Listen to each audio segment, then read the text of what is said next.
Bienvenidas y bienvenidos a esta exploración en profundidad. Hoy nos metemos con un texto religioso, influyente y complejo, el Libro de Mormón. Efectivamente. Vamos a usar fuentes académicas, descriptivas, sobre todo el artículo de Wikipedia, que es muy completo, para intentar entender de dónde viene, qué cuenta, qué significa para los creyentes. Y claro, todo el debate sobre si es historia antigua de verdad o una obra del siglo XIX. Eso es. La idea es tener una visión lo más clara posible, tocando los puntos clave y, bueno, las diferentes perspectivas que hay. Vale, pues vamos a ello. Empecemos por el principio, el origen.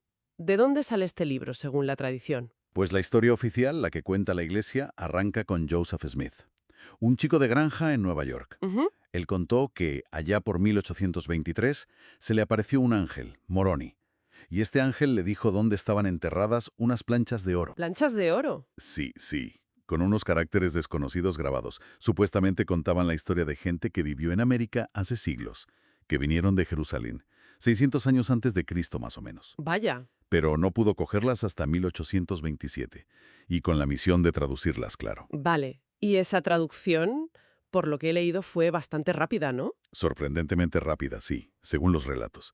La mayor parte del libro actual se dictó entre abril y junio de 1829. ¿Solo unos meses? Sí, se calcula que el trabajo efectivo fueron, pues, entre 53 y 74 días. No lo hizo solo, ¿eh? Él dictaba y otros escribían. ¿Quiénes? Pues su mujer, Emma Smith, Martin Harris, que fue importante porque pagó la primera impresión, y sobre todo Oliver Cowdery. Parece que él transcribió la mayor parte del texto. Pero, a ver, la pregunta del millón. ¿Cómo traducía? Porque hay distintas versiones de eso, ¿verdad? Se habla de objetos especiales. Exacto.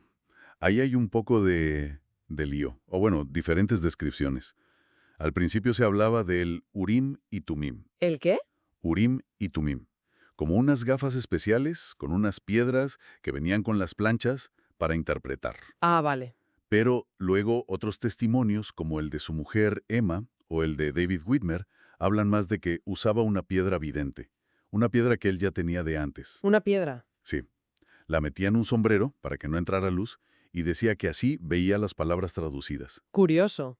Y parece que con el tiempo, pues se empezó a llamar Urim y Tumim a cualquier cosa que usara para traducir, fuera la piedra o las gafas. El término se hizo un poco genérico. Ya veo. O sea que el método no está del todo claro o fue cambiando. Y además hubo un problema gordo al principio, ¿no? Que se perdió una parte. Sí, eso fue un episodio clave. En 1828, Martin Harris, el que ponía el dinero y también hacía de escriba a veces, Ajá. le insistió mucho a Smith para llevarse las primeras 116 páginas. Quería enseñárselas a su mujer, que no se fiaba un pelo. Uf, mala idea. Pues sí. Smith al final cedió, con reparos, y Harris las perdió. Nunca más se supo de ellas. Vaya palo. Imagínate. Smith dijo que por eso perdió temporalmente la capacidad de traducir, que le quitaron las planchas un tiempo, Claro. y que cuando pudo volver a traducir, Dios le dijo que no intentara volver a traducir esa parte perdida, que siguiera por otro lado, con otra parte de las planchas, que cubría un periodo parecido, pero desde otro punto de vista. Una explicación. Conveniente, dirían algunos. O una muestra de guía divina, dirían otros. Ahí está el debate. Claro. Y para compensar un poco la falta de esas páginas y, bueno, el hecho de que las planchas originales no se enseñaban al público, se incluyeron testimonios en el libro. Justo, para reforzar la idea de que eran reales. Está en el testimonio de 3 testigos. Que eran Cowdery, Whitmer y Harris, los más cercanos. Esos son. Ellos dijeron que vieron las planchas en una visión que se las enseñó un ángel. Una visión. Sí. Y luego está el testimonio de 8 testigos. Estos afirmaron que Smith les enseñó las planchas físicas, que las tocaron y las levantaron. Ah, estos sí las tocaron, supuestamente. Eso declararon. Y estos 2 testimonios se imprimen en casi todas las ediciones del Libro de Mormón. Son como una prueba de su origen milagroso. Vale, esa es la versión, digamos, de la fe. Pero, ¿qué dicen las explicaciones alternativas, las académicas? Pues, a ver, la visión académica mayoritaria hoy en día, fuera de los círculos de creyentes, es que Joseph Smith fue el autor. El autor. ¿Consciente o inconscientemente? Ahí está la cosa. No necesariamente un fraude consciente. Pudo ser inconsciente o una mezcla. Lo que se argumenta es que el libro refleja muchísimo las ideas, las preocupaciones, el lenguaje bíblico de la época. De su entorno, ¿no? Nueva York en los años 1820. Exacto. Una zona que era un hervidero religioso, el llamado Segundo Gran Despertar. Mucha efervescencia, muchas nuevas ideas. La vieja teoría de que plagió un manuscrito perdido de un tal Solomon Spalding. Sí, he oído hablar de ella. Esa está ya, vamos, bastante desacreditada por los expertos. Pero si se habla de posibles influencias de otros libros de la época, ¿no? Hay uno que siempre sale, View of the Hebrews. Sí, ese se menciona mucho. View of the Hebrews, de Ethan Smith, publicado en 1823. También decía que los nativos americanos podían descender de los israelitas. Ah, claro. El tema de las tribus perdidas de Israel. Justo. Hay paralelismos temáticos, sí, pero también hay diferencias teológicas y narrativas muy, muy importantes. El libro de Mormón tiene su propio rollo, su propia complejidad. Entiendo. Algunos estudiosos también ven posibles ecos de otras obras como El progreso del peregrino de Bunyan, en plan alegórico. Pero vamos, lo que la mayoría de historiadores hoy ven plausible es que Smith, que conocía muy bien la Biblia King James y estaba metido en ese ambiente donde se valoraba la revelación personal, la interpretación propia. Donde cualquiera podía sentir que recibía mensajes divinos. Eso es. Pues que él mismo pudiera generar el texto creyendo sinceramente que era inspirado por Dios, no hace falta pensar en un engaño deliberado para explicarlo desde esta perspectiva histórica. Vale, queda clara la diferencia de enfoques. Pasemos al libro en sí. El estilo es peculiar. ¿Esa imitación del inglés de la Biblia King James? Sí, eso genera opiniones fuertes. Mark Twain tiene una frase famosa. Dijo que era cloroformo impreso. Cloroformo impreso. Qué bueno. Supongo que lo encontraría aburrido. Tedioso, sí. Pero otros lo ven como una epopeya, incluso como un logro literario importante de Estados Unidos. Es el lenguaje antiguo, pues o te echa para atrás o le da un aire solemne, depende de quién lo lea. Más allá del estilo, lo que a mí me parece súper interesante es cómo está construido. No es un relato lineal y ya está. Para nada. Es una de sus características más curiosas, yo creo. Se presenta como una compilación, como si fuera una edición de registros antiguos escritos en planchas por distintos narradores. Personajes dentro de la historia. Exacto. Nefi, Mormón, Moroni. Y estos personajes a menudo hablan directamente de que están escribiendo, de que están resumiendo otros textos, de cómo conservar los registros. O sea, que el libro habla sobre sí mismo. Sí, tiene una autoconciencia sobre su propia condición de texto que es muy llamativa, casi posmoderna, dirían algunos, para ser un libro de principios del 19. Y aparte de la historia, hay mucha doctrina, muchos sermones, ¿no has dicho? Muchísima, una barbaridad. Más del 40% del libro son sermones, discursos, enseñanzas, que se atribuyen a los profetas de la historia o incluso a Jesucristo cuando aparece. Más del 40%. Eso es mucho. Sí, sí. Le da un peso teológico enorme. Formalmente, pues se organiza en libros más pequeños. Libro de Nefi, libro de Alma, etc. Casi todos siguen un orden cronológico. Casi todos. Hay excepciones. Las palabras de Mormón, que es como un comentario del editor, de Mormón, y el libro de Éter, que cuenta la historia de un pueblo anterior, los Jareditas. Ese rompe la cronología. Vale, pues hagamos un resumen rápido de la trama, para situarnos. Empieza en Jerusalén, ¿no? Correcto. Hacia el 600 a.C. Un profeta, Leí, recibe un aviso. Jerusalén va a ser destruida. Así que coge a su familia y se van, ¿A dónde? a una tierra prometida en América. Cruzan el mar y llegan. Pero pronto, sus descendientes se dividen. ¿Los nefitas y los lamanitas? Esos son. Y gran parte del libro es la historia de estos dos pueblos. Sus ciclos de fe, de guerras, de apostasía. Los nefitas suelen aparecer como los buenos, los civilizados, aunque también meten la pata. ¿Y los lamanitas como los malos, los salvajes? Generalmente sí, aunque es más complejo. Pero esa dicotomía ha dado lugar a muchas interpretaciones, claro. Sobre todo raciales, Ya. Y el momentazo del libro es la visita de Jesucristo. sin duda. Es el clímax total. El libro de Tres Nefi cuenta que Cristo, después de resucitar, se apareció en América. ¿E hizo lo mismo que en Judea? Pues enseñó su evangelio, curó enfermos, hizo milagros, estableció su iglesia allí. Es el corazón teológico y narrativo del libro. ¿Y después de eso qué pasa? Pues hay un periodo de paz, casi 200 años de armonía, Pero al final, la gente vuelve a las andadas. La sociedad se corrompe. Lo típico. Sí, un patrón que se repite. Y acaba todo en una guerra final brutal. Los nefitas son exterminados por los lamanitas allá por el 400 después de Cristo. Qué final más trágico. Sí.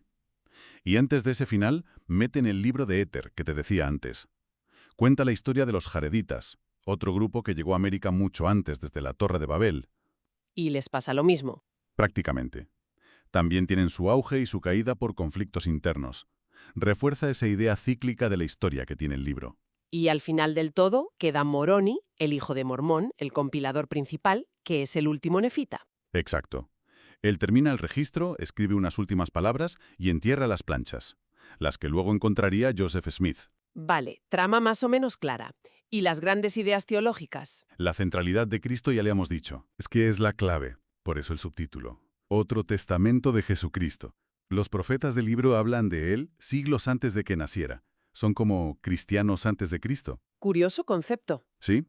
Y su visita después de resucitar es la prueba definitiva. Otro concepto fundamental es el plan de salvación. ¿Qué es eso exactamente? Pues la visión mormona de ¿para qué estamos aquí? La vida es una prueba. La caída de Adán y Eva no fue un desastre, sino un paso necesario para tener cuerpo físico, poder elegir, el albedrío y experimentar gozo. Una visión bastante positiva de la caída, ¿no? Sí, comparada con otras tradiciones. Y la solución para la muerte y el pecado es la expiación de Cristo. A través de la fe, el arrepentimiento, el bautismo y otras ordenanzas se puede volver a Dios. También has mencionado antes algo de revelación dialógica. ¿A qué te referías? Ah, sí. Aquí en el libro se ve mucho cómo la gente le pregunta cosas a Dios y Dios responde directamente. Solo a los profetas. No. La idea es que esa comunicación es accesible a cualquiera, no solo a los líderes.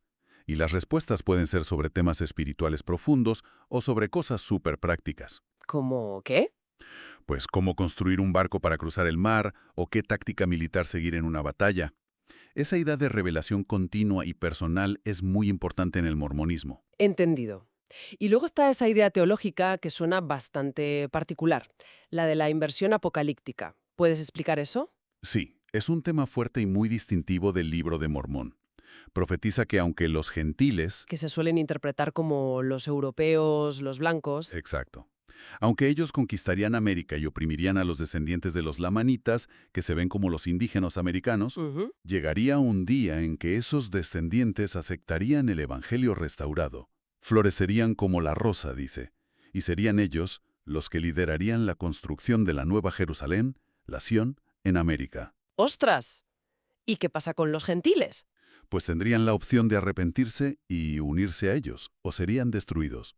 Es un vuelco total de la situación. Algunos estudiosos ven esto, e incluso la propia historia del fracaso final de los nefitas, que eran los privilegiados, Ya. como una crítica, quizá inconsciente, al colonialismo y el racismo que había en la época de Smith. Muy interesante esa lectura. Vale. Tenemos el contenido, las ideas. ¿Qué supuso este libro para los primeros seguidores? ¿Y cómo se ve hoy? Para los primeros santos de los últimos días fue, la bomba. Era la prueba de que Joseph Smith era un profeta de verdad, como los de la Biblia. La prueba física, las planchas, aunque no las vieran. Bueno, y el libro mismo. Confirmaba la Biblia, daba respuestas a debates teológicos que les preocupaban mucho y sobre todo señalaba que Dios estaba restaurando su iglesia verdadera y que la segunda venida de Cristo estaba cerca. Les dio una identidad muy fuerte. Totalmente. Se convirtió en el pilar de su fe. Smith lo llamó el libro más correcto sobre la tierra, la piedra angular de su religión. Aunque es curioso porque en sus sermones parece que citaba más a menudo la Biblia que el libro de Mormón. Anda, qué detalle. ¿Y hoy? Para la iglesia mayoritaria, la de Salt Lake City. La Iglesia de Jesucristo de los Santos de los Últimos Días, sí. Sigue siendo absolutamente fundamental. Es uno de sus 4 libros canónicos, junto a la Biblia, Doctrina y Convenios y La Perla de Gran Precio. Y lo usan mucho para predicar, ¿no? Muchísimo. Es clave en la obra misional. Lo presentan como la evidencia de que Smith fue un profeta y de que la Iglesia es la verdadera. Y se anima a los miembros a leerlo a diario. Desde los años 80, con ese subtítulo de Otro Testamento de Jesucristo, se enfatiza aún más ese rol. Pero no todas las ramas que salieron del movimiento original lo ven exactamente igual. Has mencionado la comunidad de Cristo. ¿Correcto? La Comunidad de Cristo, que antes era la Iglesia Reorganizada, RLDS, también lo considera escritura inspirada, pero le dan menos importancia que la Iglesia de Utah, sobre todo hoy en día. ¿No creen que sea histórico? Pues su liderazgo actual no exige creer en su historicidad literal. Lo ven más como un libro valioso espiritualmente, inspirado, pero no necesariamente un relato de hechos históricos. Priorizan mucho más la Biblia. Su uso ha disminuido bastante, especialmente en Norteamérica. Y habrá otras ramas más pequeñas con visiones diferentes. Claro, hay de todo. Desde los estrangueritas que creyeron en otro profeta con sus propias planchas, hasta los bicartonitas, que usan la Biblia y el Libro de Mormón, pero rechazan otros textos mormones. O grupos que lo reinterpreten desde una perspectiva muy indígena, como uno que surgió en México. Es un espectro amplio. Esto nos lleva de cabeza al gran debate, la historicidad. ¿Es el Libro de Mormón un relato de hechos antiguos reales? ¿Qué dice la ciencia, la arqueología, la genética? Pues la respuesta corta de la ciencia convencional es no. No se considera un registro histórico literal. ¿Por qué? ¿Cuáles son los problemas? Son varios y bastante consistentes. Primero, la arqueología. No se han encontrado restos de las grandes ciudades, de las culturas, de los objetos que describe el libro que encajen con esa época y origen. Nada de nada. Nada que sea aceptado por la arqueología mayoritaria como prueba. Luego están los anacronismos. El libro menciona animales como caballos, vacas, ovejas, plantas como trigo, cebada, metales como el acero, tecnologías como carros con ruedas. Que no existían en la América precolombina, ¿no? Llegaron con los europeos. Exacto. Son cosas que no estaban ahí antes de Colón. Tercero, la genética. Todos los estudios genéticos conectan a los nativos americanos con poblaciones de Asia, no de Oriente Medio, como sugiere el libro. Eso es bastante contundente. Sí. Cuarto, la lingüística. No hay ninguna conexión conocida entre las lenguas indígenas americanas y el egipcio o el hebreo. Y el egipcio reformado que menciona el libro como lengua de las planchas, pues nadie sabe lo que es. No hay evidencia de que existiera. Y también estaba el tema de las citas bíblicas que mencionaste antes, ¿no? Las de Isaías. Justo. El libro de Mormón cita pasajes de Isaías, incluyendo partes que la mayoría de los estudiosos de la Biblia, la alta crítica, datan de la época del exilio en Babilonia o incluso después. Y según el libro, Leí salió de Jerusalén antes del exilio. Exacto. Sobre el 600 AC. Así que no podía llevarse consigo textos que aún no se habían escrito. Eso si aceptas la datación académica de Isaías, claro. ¿Vale? Muchos desafíos desde la ciencia. Entonces, ¿cómo responden los creyentes que sí defienden que es historia real? Pues hay toda una corriente de apologética mormona, sobre todo dentro de la Iglesia Sud, que intenta responder a estos puntos. ¿Qué argumentos usan? Proponen, por ejemplo, modelos de geografía limitada. Dicen que los hechos del libro no ocurrieron en toda América, sino en una zona pequeña, quizá Mesoamérica o Centroamérica. Y eso explicaría por qué no hay pruebas por todos lados. Claro. Para los anacronismos, sugieren que igual la traducción usó palabras conocidas para cosas desconocidas, que donde dice caballo igual se refería a un tapir o un ciervo. Vale. También buscan evidencias internas en el texto. Señalan características literarias como el quiasmo, que es una estructura de escritura encontrada en textos hebreos antiguos, y dicen que eso prueba su antigüedad. ¿Y encuentran sitios arqueológicos que coincidan? Lo intentan. Hay propuestas para identificar ciudades del libro con ruinas reales, como Zarahemla con algún sitio en México o Guatemala. Pero estas identificaciones son muy debatidas y no las acepta la arqueología general. Entiendo. Y supongo que incluso entre los creyentes no todos tendrán la misma postura sobre esto. Desde luego. Hay un espectro. Están los que defienden la historicidad a capa y espada. Otros, como el historiador Richard Bushman, que es mormón, reconocen las dificultades científicas, pero mantienen la fe en su origen divino basándose más en la experiencia espiritual que te da el libro. Y los que lo ven como ficción inspirada, que ya mencionamos. Exacto. Una minoría en la Iglesia SUD y una visión más común en la Comunidad de Cristo. Lo ven valioso por su mensaje, como el libro de Job en la Biblia, pero no como historia literal. La propia Iglesia de Utah hizo un cambio sutil en la introducción del libro en 2006. Ah, ¿sí?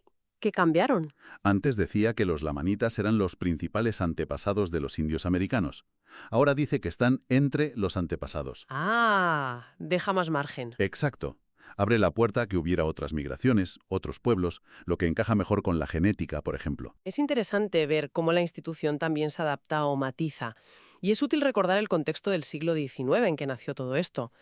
Había muchas teorías locas sobre los indígenas americanos, ¿no? Muchísimas. La idea de que eran las tribus perdidas de Israel estaba súper de moda. El libro de Mormón cayó en terreno abonado para esa idea. Encajaba perfectamente. Sí, y también se relaciona con las teorías sobre los Mound Builders. Los constructores de montículos. Eso. La idea de que hubo una civilización avanzada, a menudo vista como blanca o superior, que construyó esos grandes montículos de tierra en Norteamérica, y que luego fue destruida por los antepasados salvajes de los nativos que encontraron los europeos. El libro de Mormón, con su historia de nefitas civilizados destruidos por lamanitas, resonaba con esa narrativa, aunque se debate si la apoya o la complica. Y algunos historiadores, has dicho, lo leen incluso como una especie de protesta social de su tiempo. Sí, gente como Nathan Hatch argumentan que las fuertes condenas del libro contra la desigualdad, el orgullo de los ricos, la corrupción de las élites, eran un reflejo de las tensiones sociales de la América de Andrew Jackson. La democracia jacksoniana. Exacto. Y que ofreció un mensaje de esperanza para la gente común, una especie de crítica a las injusticias del primer capitalismo americano. Fascinante. Oye, un detalle que me llama la atención es la historia de los manuscritos físicos. Sabemos que hubo dos principales, ¿no? El original y el del impresor. Así es. Estuvo el manuscrito original, el que se escribió directamente al dictado de Smith. De ese queda poco, como un 28%, porque se dañó con la humedad. ¡Qué pana! Sí. Y luego está el manuscrito del impresor, que era una copia hecha a mano del original. Se hizo para llevarla a la imprenta de forma más segura y limpia. Y ese sí se conserva entero. Ese sí, es la copia completa más antigua que tenemos. Y fíjate si será importante que la iglesia SVD se lo compró a la Comunidad de Cristo en 2017. ¿Ah, sí? ¿Y se sabe por cuánto? Por $35 millones. 35 millones. ¡Jo! Tela. Eso sí que demuestra el valor que le dan, simbólico y práctico. Desde luego. Y desde esa primera edición de 1830 ha habido muchísimos cambios en las ediciones posteriores. Cambios en el texto. Algunos menores, correcciones de erratas, pero sobre todo en el formato, para que fuera más fácil de leer y estudiar. ¿Cómo qué? Pues la división en versículos cortos, eso lo hizo Orson Pratt en 1879. El formato a doble columna, las notas a pie de página, los índices temáticos, todo eso se ha ido añadiendo en las ediciones del siglo XX y XXI. Para hacerlo más manejable. Claro. Y como decíamos, distintas ramas de la iglesia y editoriales académicas o privadas publican sus propias versiones. Y su alcance es mundial, ¿eh? Está traducido total o parcialmente a más de 112 idiomas. Impresionante. Y el libro ha trascendido el ámbito puramente religioso, ¿no? Ha saltado a la cultura popular. Sí, sí. Ha inspirado mucho arte visual, pinturas, ilustraciones desde el siglo XIX y luego en cine y teatro. ¿Hay películas? Hay varias, algunas producidas por la propia iglesia SUD, como una llamada The Testaments, y también películas independientes como The Book of Mormon Movie, que intentó adaptar la historia pero no tuvo mucho éxito. Y luego está el musical de Broadway. Un exitazo mundial, aunque hay que decir que, aunque se llama así, realmente va sobre dos misioneros mormones modernos en Uganda. Es una sátira, muy crítica y divertida, pero no adapta el libro en sí. Ya, usa el nombre y el contexto. Eso es. Y más recientemente, la Iglesia Sud está haciendo un esfuerzo grande en vídeo, ¿no? Sí, están produciendo una serie de videos de bastante calidad, los llaman Book of Mormon Videos. Dramatizan las historias del libro capítulo a capítulo. ¿Para qué? Para hacerlo más visual, más accesible. Supongo que sí, para llegar a nuevas generaciones, para usar en clases en casa. Es una forma de acercar esas narrativas complejas de una manera más directa. Bueno, pues creo que hemos hecho un buen repaso. Hemos tocado el origen, con esas historias sobrenaturales y los debates académicos, el contenido, que es denso, narrativo, teológico. Muy complejo, sí. Hemos visto lo que significa para distintas ramas del movimiento, desde la piedra angular hasta algo más simbólico. Y hemos abordado el tema peliagudo de la historicidad, con los argumentos de un lado y del otro. Es que es un texto que sigue muy vivo, ¿eh?